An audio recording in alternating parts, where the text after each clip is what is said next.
2000 লোক শহীদ, প্রায় 40,000 আহত পুঙ্গত্বের বিনিময়ে জুলাই বিপ্লবের মাধ্যমে বাংলাদেশের মানুষ নতুন বাংলাদেশ পেয়েছে, যার কারণেই আমরা গণতন্ত্র চর্চা করার সুযোগ পেয়েছি।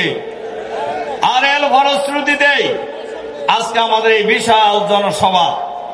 আমরা দীর্ঘ 16 বছর বাংলাদেশে এইরকম কোন জনসভা করতে পারি নাই।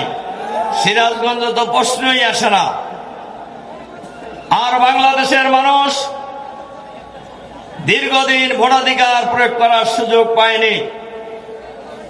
আগামী জাতীয় 12ই ফেব্রুয়ারি বাংলাদেশে জাতীয় সংসদ নির্বাচন অনুষ্ঠিত হবে ইনশাআল্লাহ। এই নির্বাচনে বাংলাদেশের মানুষ চাঁদাবাজের বিরুদ্ধে, দুর্নীতির বিরুদ্ধে, সন্ত্রাসের বিরুদ্ধে, দখলবাজির বিরুদ্ধে,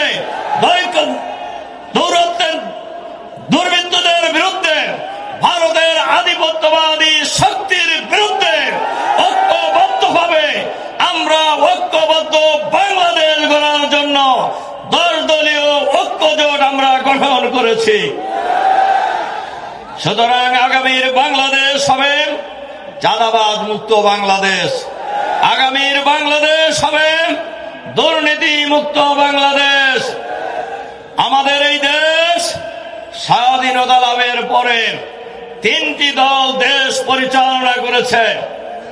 তার মধ্যে 2টি দল ইতিমধ্যেই বিদায় হয়ে গেছে। এখন আর একটি দল আছে যারা ক্ষমতায় যাওয়ার জন্য প্রায় পাগল। তারা আগে ক্ষমতায় ছিল কিনা? দুর্নীতিতে কয়বার চ্যাম্পিয়ন হয়েছে? 5 বার। মাশাআল্লাহ, সিরাজগঞ্জের লোক তো ভালোই জানেন। দেখা যায় 5ই আগস্টের পর এর নমুনা তারা কিছু দেখাইছে না? বলেন দেখাইছে কিনা? দেখাইছে। সুতরাং এরা যদি আবার ক্ষমতায় যায়, দুর্নীতিতে কয় নাম্বার হবে? হ্যাঁ, সিরাজগঞ্জে চাঁদাবাজি নাই, দুর্নীতি নাই। দুর্নীতিতে বহু লোক জেল খাটছে না? খাটছে কিনা? আমার দেশ থেকে চলেও গেছিল। তাদের নেতা বলছে যে তারা পালায় না। তা আপনি লন্ডন থেকে আইলেন কেন? আবার অনেকেই আবার বিদেশে ছিল না? 5ই আগস্টের পরে তারা আসার সুযোগ পেয়েছেন। কাজে জুলাই বিপ্লবকে যারা অস্বীকার করবে তাদেরকে মানুষ কি বলবে আমি আর বললাম না আর কি। সংগ্রামী ভাই এবং বন্ধুগণ, বাংলাদেশ জামাত ইসলামী আমাদের প্রিয় জন্মভূমি এই বাংলাদেশে আগামী দিনে চাঁদাবাজ মুক্ত, সন্ত্রাস মুক্ত, নৈরাজ্য মুক্ত, দুর্নীতি মুক্ত, আধুনিক মানবিক ইসলামী কল্যাণ রাষ্ট্র আমরা গঠন করব ইনশাআল্লাহ। এক্ষেত্রে আমি 2টা কথা বলবো। 1 নাম্বার হলো, আগামী নির্বাচনে জামাতের পক্ষে গণজোয়ার তৈরি হয়েছে, 10 দলীয় জোটের পক্ষে গণজোয়ার তৈরি হয়েছে। এ কারণে আমরা দেখছি আমাদের প্রতিপক্ষ অনেক জায়গায় পোস্টার ছিটতেছেন, হুমকি ধুমকি দিতেছেন। আমি তাদেরকে খুব শান্তভাবে বলে দিতে চাই, জামাত শিবির এমন একটা শক্তির নাম, যে শক্তি পৃথিবীতে আল্লাহ ছাড়া আর কোন শক্তিকে পরোয়া করে না। সুতরাং আমাদেরকে চক্ষু রাঙ্গায় খুব লাভ হবে না। কাজেই সবারই ভালো হয়ে যাওয়া দরকার। আর পোস্টার আপনারা ছিঁড়তে পারবেন, কিন্তু জামাত মানুষের মন থেকে দাড়িপাল্লাকে আপনারা ছিঁড়তে পারবেন না।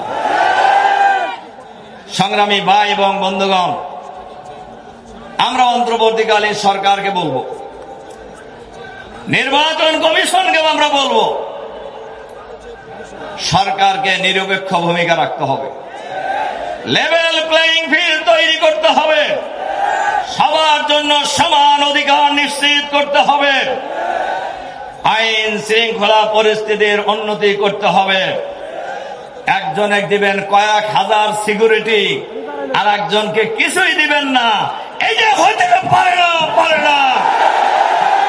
বাংলাদেশের ভবিষ্যৎ প্রধানমন্ত্রী কে হবে এটা নির্ধারণ করবে বাংলাদেশের জনগণ 12ই ফেব্রুয়ারির নির্বাচনের মধ্য দিয়ে ইনশাআল্লাহ। আমরা আগেও বলেছি আগামী দিনের ভাবি প্রধানমন্ত্রী আজকে একটু পরে এখানে বক্তব্য রাখবেন ইনশাআল্লাহ। কিন্তু আমরা তো এটা দাবি করিয়া আমরা আর্মি চাইতেছি না, বিডিআর চাইতেছি না, পুলিশ চাইতেছি না, র্যাব চাইতেছি না। সরকারকে আমরা বলবো, আমরা প্রধান উপদেষ্টার সাথে মিটিং এর সময় বলেছি সরকারকে নিরপেক্ষ থাকতে হবে।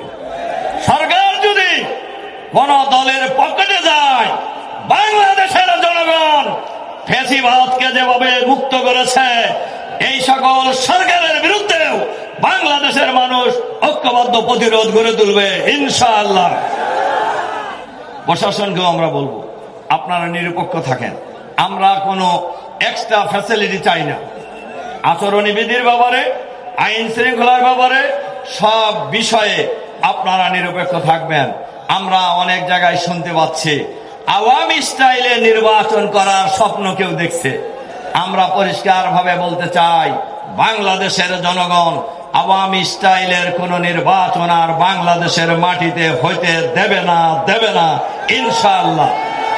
সংগ্রামী ভাই এবং বন্ধুগণ, জামাত ইসলামী যদি সরকার গঠনের সুযোগ পায়, আমাদের নেতা ডাক্তার শফিকুর রহমান বলেছেন আমাদের ইশতেহারও সামনে থাকবে। আমরা 60 বছরের ঊর্ধ্বে যত মানুষ আছে এবং 1 থেকে 5 বছরের যত শিশু আছে সবার আমরা বিনামূল্যে চিকিৎসা প্রদান করার ব্যবস্থা করা হবে ইনশাআল্লাহ। সংগ্রামী ভাই এবং বন্ধুগণ, নির্বাচন কমিশনকে আমরা বলবো আপনারা নির্বাচনের আচরণ বিধিতে বলেছেন নির্বাচনকালীন সময়ে কোনো অনুদান দেওয়া যাবে না, কোনো ওয়াদা করা যাবে না। আপনাদের ঢাকায় করাইল বস্তিতে বস্তিবাসীদের জন্য বিল্ডিং বানায় দেওয়ার, ফ্ল্যাট দেওয়ার ঘোষণা কারা দিয়েছে? এটাকে আচরণ বিধির লঙ্ঘন নয়? ফ্যামিলি কার্ড, কৃষি কার্ড, অমুক কার্ড, তমুক কার্ড মেলা দেওয়ার ওয়াদা করতেছে, এটা কি আচরণ বিধির লঙ্ঘন নয়? দেখেন একটা কথা বলি, আমার কথা শেষ করবো। এক সরকার বলছিল 10 টাকা কেজি চাল খাওয়াইব। আপনারা খাইছেন নাকি? আগে খাইছেন? এরকম ওয়াদা মেলা দেয়। আপনারাও ক্ষমতা আগে ছিলেন না? কি দিছেন তা বাংলাদেশের মানুষ জানে। ওইটা আর বলতে চাই না, খাম্বা খুম্বা মেলা কিছু দিছেন। কাজেই আমরা দল মত জাতি বর্ণ ধর্ম নির্বিশেষে আমরা সবাই মিলে ঐক্যবদ্ধ বাংলাদেশ গড়ব ইনশাআল্লাহ। যে বাংলাদেশে কোনো চাঁদাবাজি থাকবে না, দুর্নীতি থাকবে না, হয়রানি থাকবে না, সন্ত্রাস থাকবে না, খুনাখুনি থাকবে না, বৈষম্য থাকবে না। এই বাংলাদেশ হবে সাম্যের বাংলাদেশ, ইনসাফের বাংলাদেশ, দাড়িপাল্লার বাংলাদেশ, ইসলামের বাংলাদেশ। এই বাংলাদেশ হবে আল্লাহর আইন এবং সত্যের শাসনের বাংলাদেশ ইনশাআল্লাহ। সেই প্রত্যয় ব্যক্ত করে আপনাদের প্রতি আবারও আন্তরিক সালাম মোবারকবাদ জানিয়ে আমার বক্তব্য এখানে শেষ করছি। আল্লাহ হাফেজ। বাংলাদেশ জিন্দাবাদ।